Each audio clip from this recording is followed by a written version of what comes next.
derrière cette façade classée aux monuments historiques, pendant les confinements, ne croyez pas qu'il ne s'est rien passé. Les chanteurs, danseurs et musiciens de l'Opéra de Nice ont beaucoup travaillé.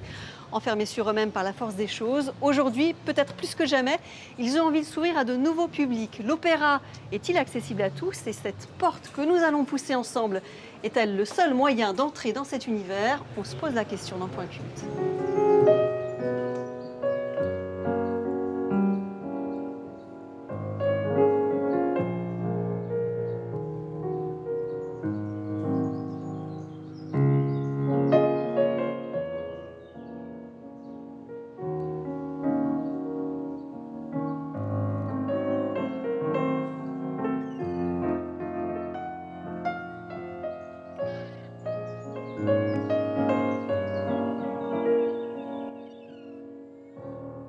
Ça fait une petite ambiance sympa pour manger. C'est sympa la danse. C'est sympa la danse. Ouais. Je passais par hasard. Je voulais juste me poser dans le jardin. Alors, ça vous plaît?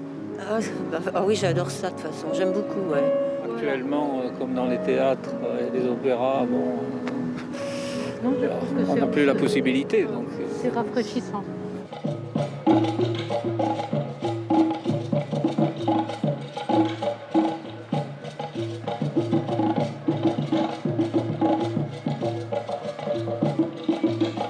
Eric Vuan, on est sous le kiosque à musique. Est-ce que c'est un bel et bon endroit pour danser?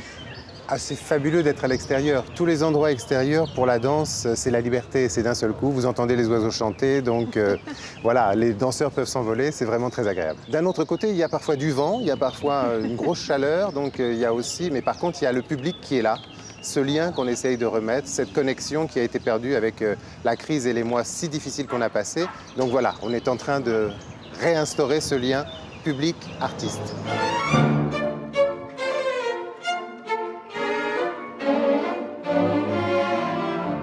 Bertrand Rossi, c'est toujours impressionnant ce décor.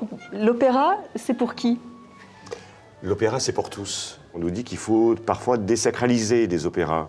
Ben moi, je préfère dire que ce lieu est magique, ce lieu est sacré, mais faisons en sorte que ce lieu sacré le devienne pour tous. Voilà, c'est l'objectif, effectivement, des futures saisons sur lesquelles je travaille. Vous avez pris la direction de l'opéra juste avant cette longue période de confinement. Est-ce que finalement cette période d'enfermement a appuyé sur votre désir d'ouvrir l'opéra et l'ouvrir peut-être encore plus?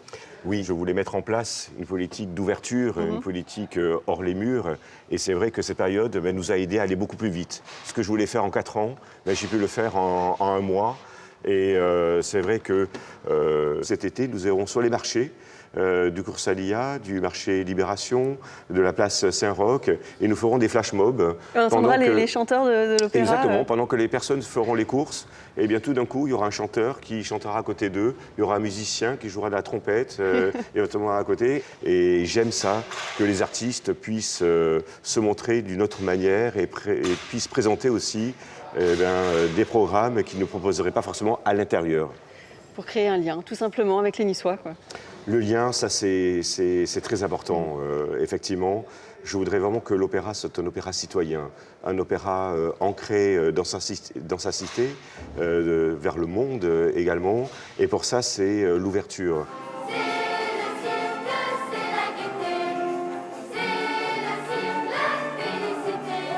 C'était magique.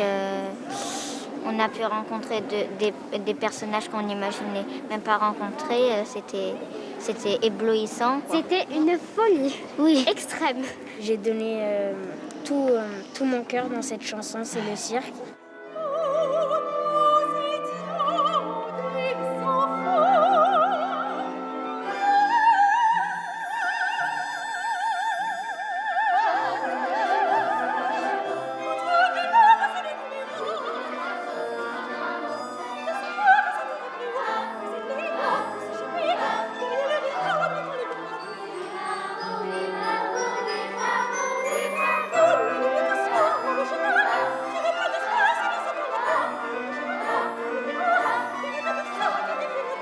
C'est sûr qu'on fait pas ça tous les jours. Hein.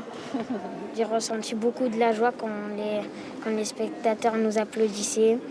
J'ai failli pleurer. Est-ce que, en tout cas, vous continuerez à aller à des spectacles peut-être plus Oui. qu'avant? Ah oui. Oui. à l'opéra? Oui. Moi, je suis super contente de participer en fait. Ouais, moi aussi. Je suis Bah. sûre et certaine que je continuerai à chanter.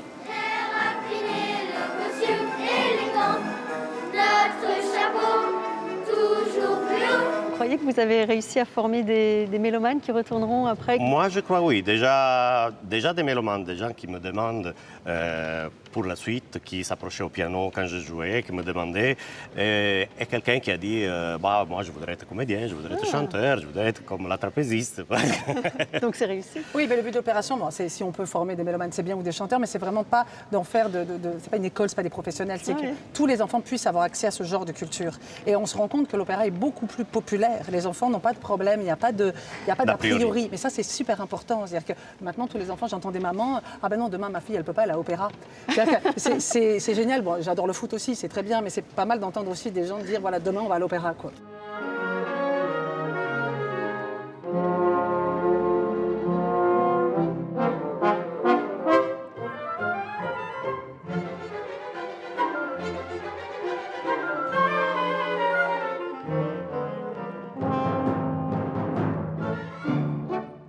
C'est une affiche magnifique quoi, pour la reprise.